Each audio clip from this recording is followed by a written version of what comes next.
Arestado sa Mabalacat, Pampanga ang isang babaeng buntis na sangkot umano sa pagbebenta online ng malalaswang larawan at video ng mga menor de edad. Kabilang sa mga biktima, sarili niyang anak at kapatid. Paliwanag ng suspect sa pulisya na gawa niya ito dala ng pangangailangan. Lagi una ka sa balita ni Bea Pinlac. Exclusive.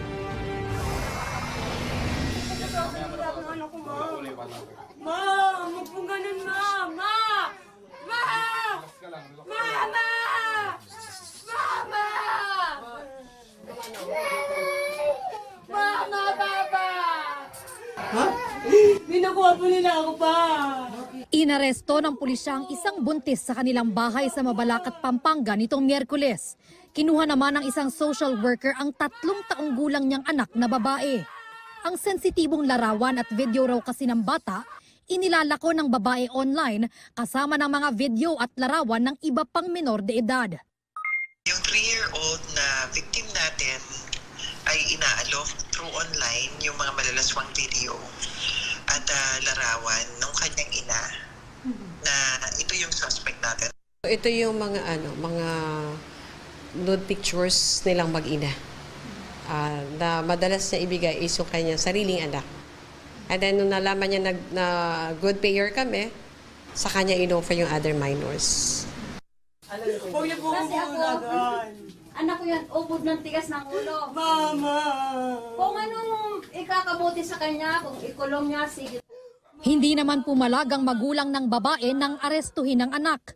Biktima rin umano ng suspect ang 14 na taong gulang niyang kapatid na babae na nirescue din ng mga otoridad.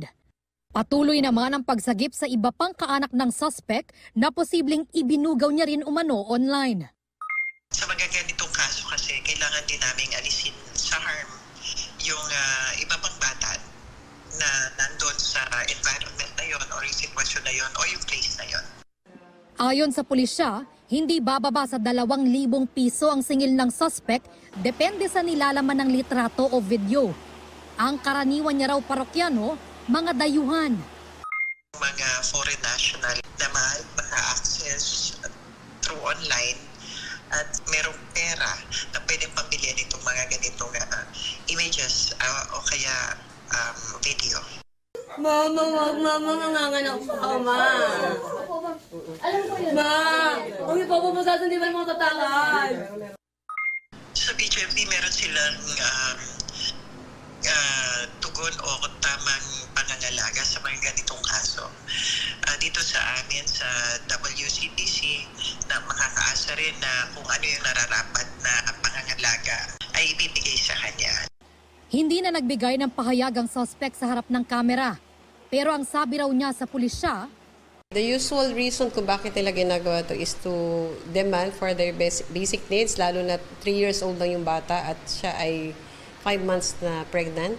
Yun yung mga sinasabi niya during that time na inarrest namin siya.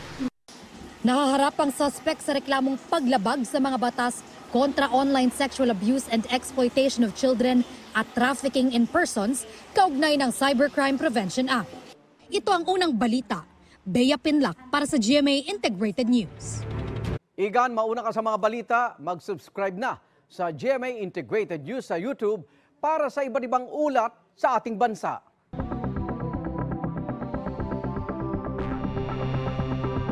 Igan, mauna ka sa mga balita, mag-subscribe na sa GMA Integrated News sa YouTube para sa iba't ibang ulat sa ating bansa.